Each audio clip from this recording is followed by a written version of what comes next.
Hey guys, BuildZoid here, and today we are going to be doing an unboxing video because I couldn't figure out what else to do with this for now, and I am very excited to have this. So this right here is Crucial's DDR4-5100 Ballistix Max memory, and they've made, I believe there's 100 of these made for retail, and you do actually, I think this is actually the retail packaging that you would get.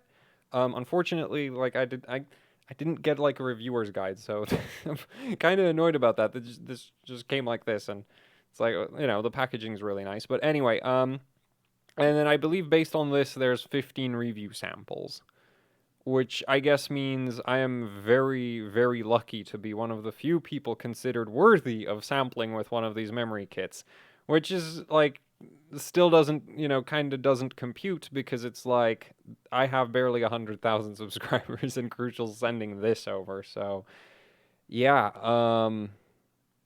let's get this open. So, 5100 is your key to unlocking pure speed, and the padlock. Warning, contents inside will give you an unfair advantage. For memory frequency world records, maybe, actually probably. For actual like memory performance, that's the thing, is like a lot of people, are look at this and they go like, "Oh my god, it's 5100. It's got to be really great performance." But the thing is, I've run 5 gigahertz memory sticks. Not memory sticks rated for 5 gigahertz, but I've overclocked other memory sticks that I have from Crucial to 5 gig. Actually, I've overclocked basically every single stick of Micron Rev E that I have to 5 gigahertz. The bad news is it doesn't really perform that great, and the only platform where that's like easily doable is Ryzen, which is part of why it really doesn't perform that great, because you end up in the 2-to-1 fabric ratio, and then it's just like memory controller to infinity fabric ratio ends up being 2-to-1, and you lose a bunch of performance to that, and that basically, is the end of the story there. It ultimately just doesn't perform that well. And so going from, 5,000 DDR4 5000 to 5100 really doesn't change how that's going to work out. Like, it's a 2% increase in clock speed, and it's like, well, at 5 gigahertz, it's really not worth doing, because under most, like, for a lot of workloads, you're just better off at like 3800 CL14 instead of at well, I think I was running like 5000 CL17 or something. So it wasn't like, it was even like tightened up compared to what the stock timings on this are. And it's just like, yeah, so on Ryzen, a kit like this is like, yeah, it'll actually run.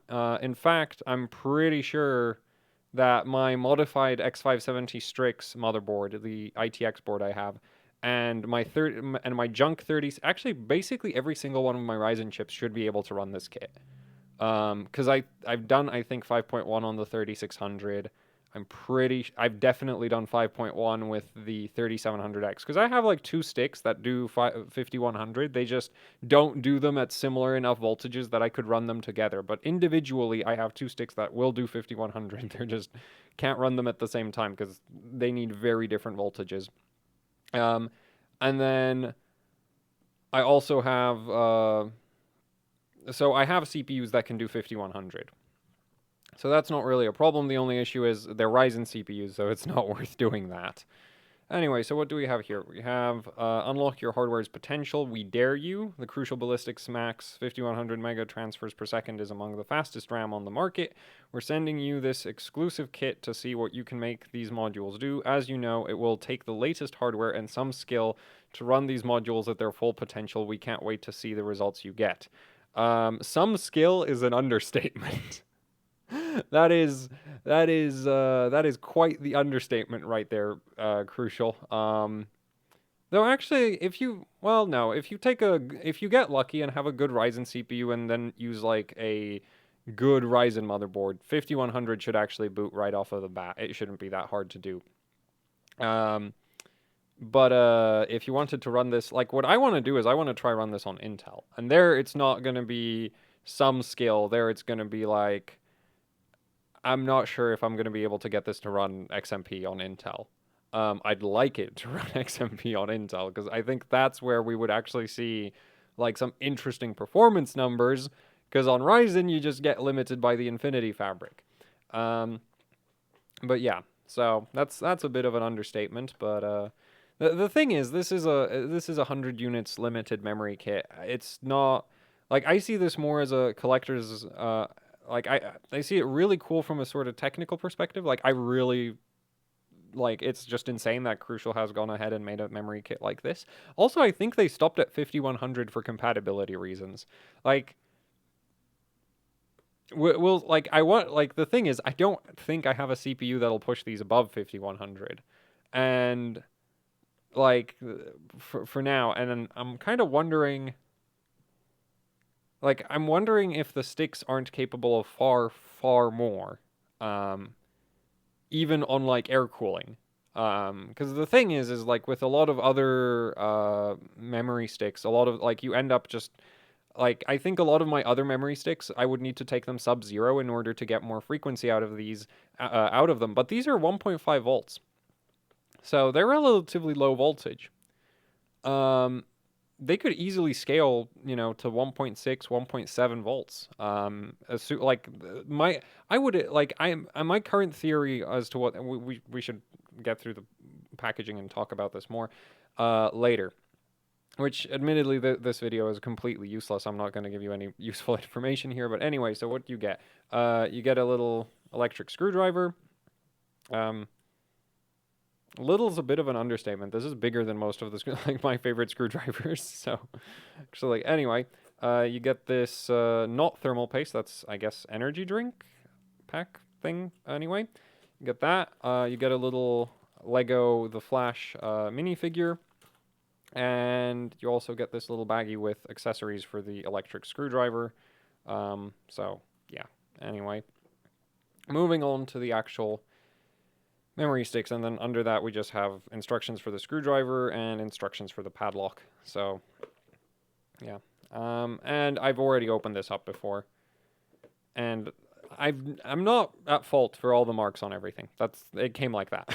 It's not my fault. I'm guessing that's just for reviewer kits, or at least like I'd be kind of annoyed if I actually paid for this and it came with marks like that. But ultimately, doesn't really mean anything. Well, like it doesn't affect anything as long as the sticks are fine. Let's just move on from that. So here's the actual sticks.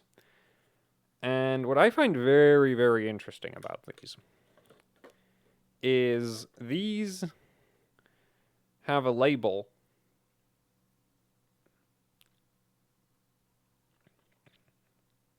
that, let's get an implement of pointing.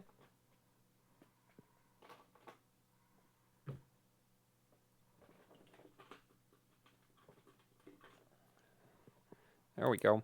So what I find really interesting about these is this part of the label right here. It says M8FB1. So as far as I know, the 8 stands for 8 memory chips, which if we look under the heat spreader, we've got 8 memory chips, right? We've got 4 over here, we've got 4 over there. I believe this is an A3 PCB because the well, you can see that these memory chips are very large memory chips, or at least if you've seen other memory chips, then like, well, where did those memory sticks go? Oh, is it these? It's probably these, right? Yeah. So this is like normal. So normal memory chips will have like pretty large gaps between them like that. And these are just Samsung B-die. Anyway, these are huge.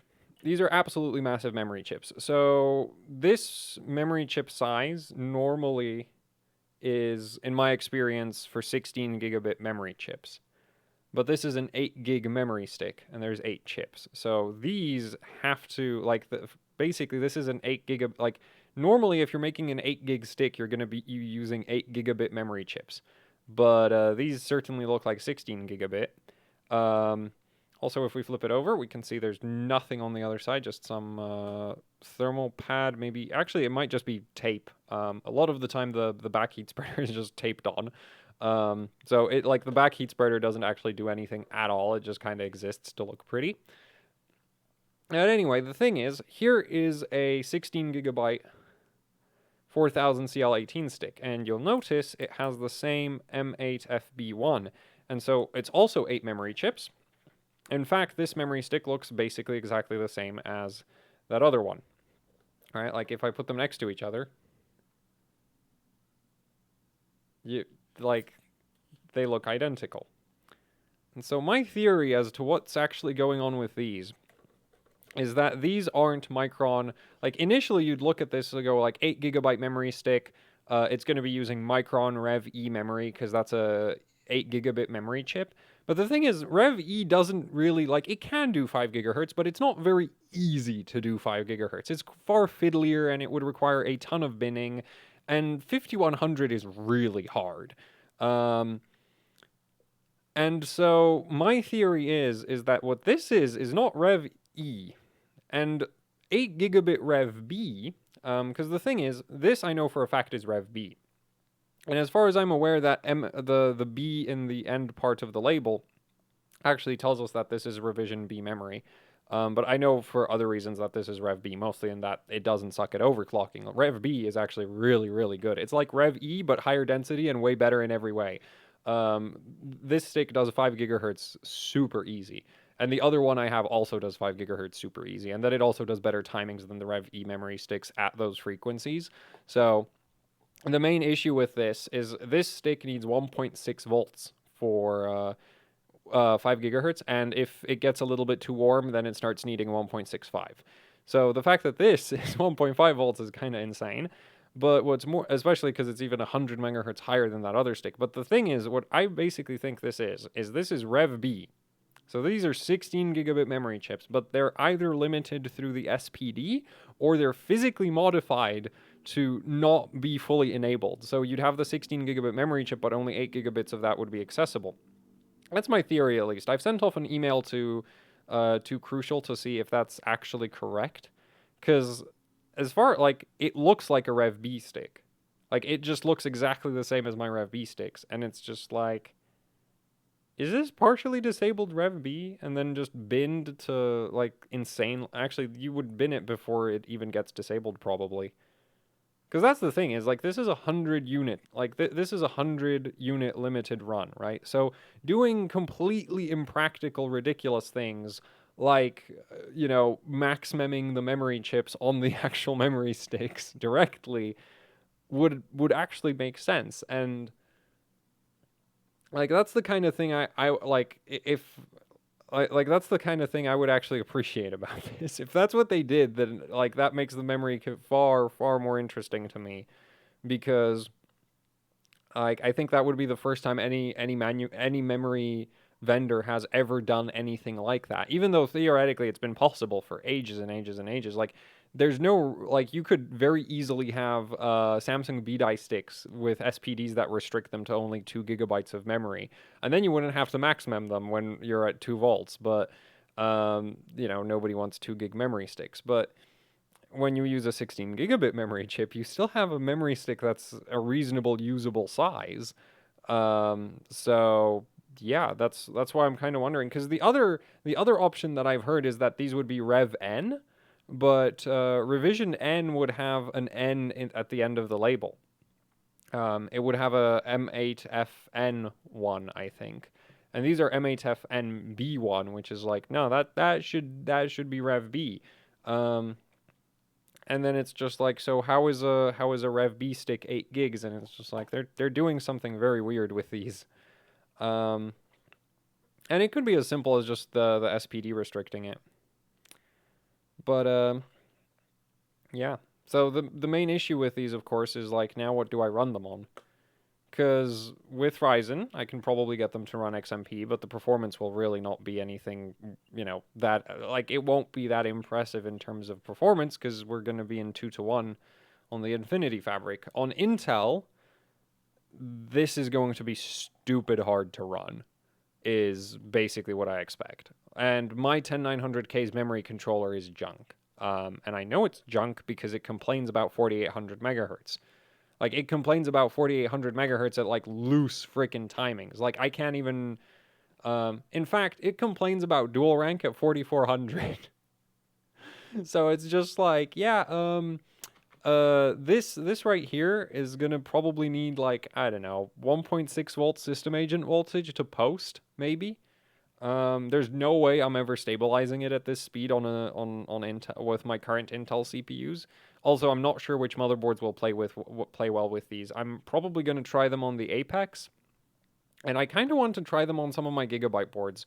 Like, it would be really cool if I could run these on the Z490 Extreme, just because it's like, I want an excuse to use the Extreme, and this is kind of the most ridiculous. Like, the Extreme is a really ridiculous motherboard, and this is a really ridiculous memory kit, and it kind of just seems like, well, it would be really nice if they worked together, but things don't work out that way normally, because the Extreme has two dim slots too many. It's a four dimmer, and this is obviously just two sticks.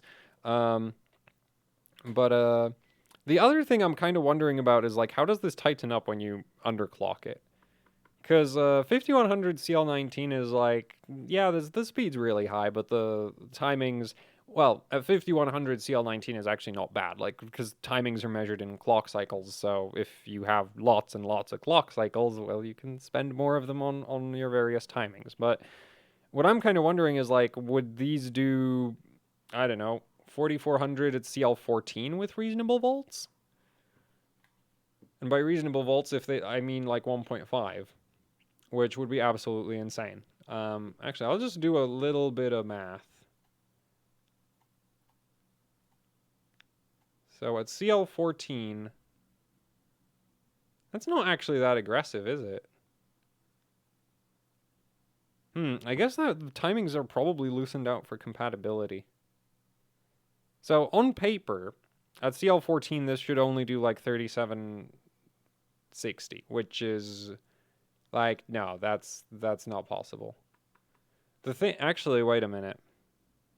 Yeah, no, that's not going to be that. Because the thing is, the frequency on the Rev B, assuming this is Rev B, and I'm going to keep assuming it's Rev B. The label says it's Rev B. I don't know how they got it to be 8 gigs, but I guess we'll find out. Like Rev B, really requires voltage to go fast. Like, you can't run a high frequency without high voltage.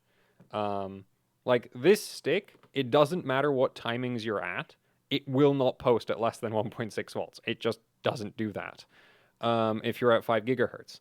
So if that's true, like, which, you know, if these have the same behavior, which I would assume they do, considering that I think they use the same memory chips, then that 1.5 volts has basically no relation to the timings that these come with and are entirely there for the 5100, which is still insane. Like, that's 100 megahertz more at 150 millivolts less than what I normally need for these. Like, these will sometimes do it at 1.6, but most of the time I need 1.65. So, yeah, this is a crazy kit. Like, I still can't believe they sent one to me. Right? Like, that's the thing. I wouldn't actually build I wouldn't actually build a system around this memory, but if you're really into memory overclocking, if you like RAM way too much, and if you're a bit of a collector, this is a really cool kit of memory. Especially, like, if they are actually doing something funky with the memory chips, like restricting how much capacity they have, then that to me is just like, oh my god, that's even cooler. Because it's like, I'm not aware of any other memory chips that's ever been done before, where you'd have a memory kit specifically like running, not because normally when you get an ultra high speed memory kit, it's just binned to the limits of what is possible, right? But I've never heard of a memory kit actually come with like modified memory chips. Like, binned to hell and back, yes. Modified, no. So if these are like non-standard Rev B memory chips, that would just be the coolest thing ever. And if it's just a very non-standard SPD, that would still be pretty cool. Because again, it's just like normally just bin the memory chips and then raise the frequency settings in the SPD, and that's kind of all you get. So yeah. But from from an actual performance perspective, I don't really think this will be that impressive. From a compatibility perspective, this right here is going to be a straight up nightmare. And yeah, but but from a sort of like technical perspective, like this is really impressive that they can ship this as an XMP at all. If and yeah, like Somebody might be like, Buildzoid, just pull the heat spreaders so we can check out the memory chip markings. But the thing is, I don't want to pull the heat spreaders. I tried pulling the heat spreaders on this stick earlier, and I decided that, yeah, I'm not risking it. Like, I've pulled heat spreaders on other memory sticks, but the thing is, it's just like, it's not something I like doing. And this is a really, really like special memory kit right here. I'm not going to break it just because, I want to get some information a little bit faster. I should have honestly emailed Crucial about what they did to make this kit earlier. I kind of wish that had been included somewhere in the packaging. Like, if they did something really... Because, like, that's the thing, is, like, normally you just get ridiculous, binning. And even then, like, they could have specified that this is, like, top 1% or top 0.1%. I don't actually know what percentage this would be at all in terms of, like, binning. But it could very easily... Like, it should be really, really low. Like 1.5 volts at 5100 is just like, yeah, that's insane. So yeah, we'll see if I can find any Intel motherboards to run this on. On Ryzen, it's not really a problem. It's just kind of pointless. So yeah. Anyway, like this is a very video about nothing kind of video. But I really couldn't think, like, the thing is just, like, I couldn't think of what to, like, I wanted to talk about this kit already. And I couldn't figure out, like, and I don't really want to start digging through all of my motherboards to find one that this actually works well with. Which, like, for Z490, I don't even have that many options, so it's just kind of like, I want to delay the moment of horror when I find out I don't have a single motherboard capable of booting this at XMP. Like, I want to delay that for as long as possible. Just fantasize about how 5100 is totally going to work out of the box, and then, acknowledge defeat when it ultimately doesn't even go over 4800, which that would kind of match my expectations for my 10900K. Yeah. So, yeah, thank you to Crucial for sending this over. And that's it for the video, I guess. Like, share, subscribe, leave any comments, questions, suggestions down in the comment section below. Actually, yeah, suggestions for what to do with this kit, but I think just about everything you might be able to suggest I'll probably want to do anyway. Like, I want to try it at a bunch of different timings. I want to try it on a bunch of different motherboards. But the thing is, it's probably not that different from one of these sticks. But we'll see. Like, the main, like, I think the most interesting thing to do with these would be take them sub-zero. But I currently, like, the flat is an absolute catastrophe right now, so yeah, that's not happening anytime soon. So yeah, anyway, so yeah, suggestions, comments, questions, and what else is there, right? If you'd like to support what I do here with actually hardcore overclocking, I have a Patreon. So link to that down in the description below. There's also the HOC Teespring store where you can pick up shirts, stickers, posters, the usual YouTuber merch. And both of those help out immensely with running the channel. So if you'd check those links out, that would be much appreciated. And yeah, that's it for this video. This video really sucked. I just don't know what to say about this kit. It's just so ridiculous. So yeah, I don't know when I'll actually have any test results for it. But yeah. So thanks for watching, and goodbye.